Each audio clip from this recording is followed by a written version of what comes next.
Hello again.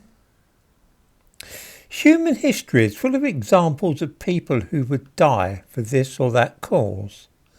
Sometimes this cause is to free the tomb of Christ from the heathen, as happened during the Crusades.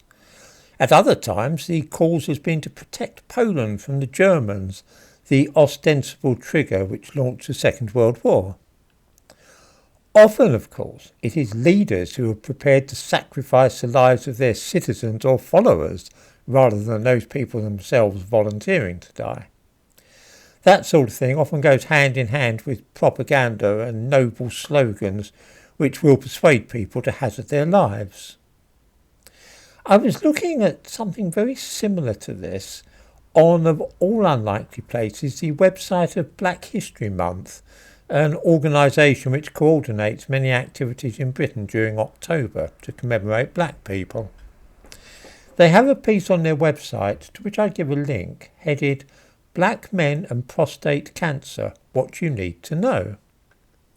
Briefly, black men are twice as likely to develop cancer of the prostate as white men, and they're more likely to get it younger and to die of it.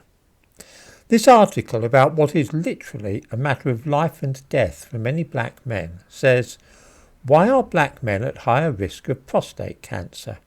We don't know exactly why black men are at higher risk of prostate cancer, but we do think it's likely to be linked to genes which are passed down from our grandparents to our parents to us." That's it.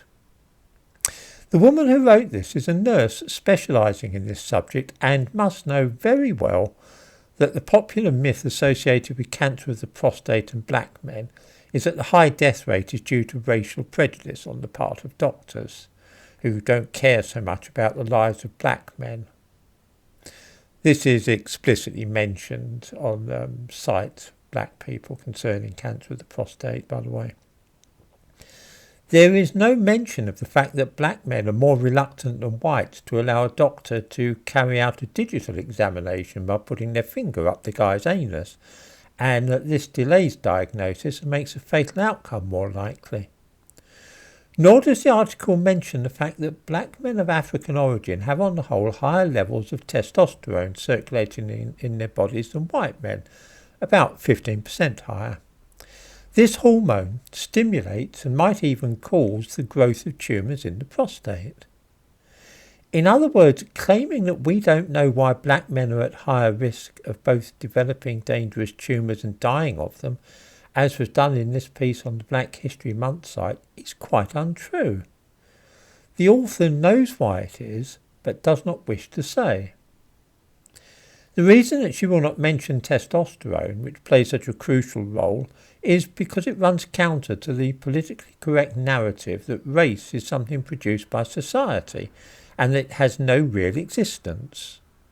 Of course, in this case, it is a real thing. Black women have higher levels of testosterone as well, which is probably why in pregnancy they're more apt to suffer from preeclampsia than white women.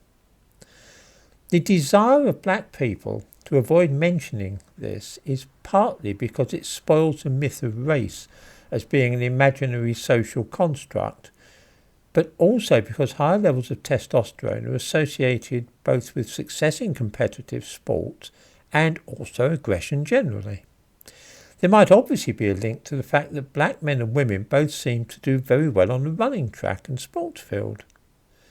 Higher levels of testosterone have also been found in those of any colour imprisoned for violent offences. This is all very delicate territory, and for that reason the nurse who wrote the piece for the Black History Month site decided that it would be better to steer clear of it. She's not alone in this, because many people in the medical field are similarly nervous about mentioning the connection between high levels of testosterone and cancer of the prostate.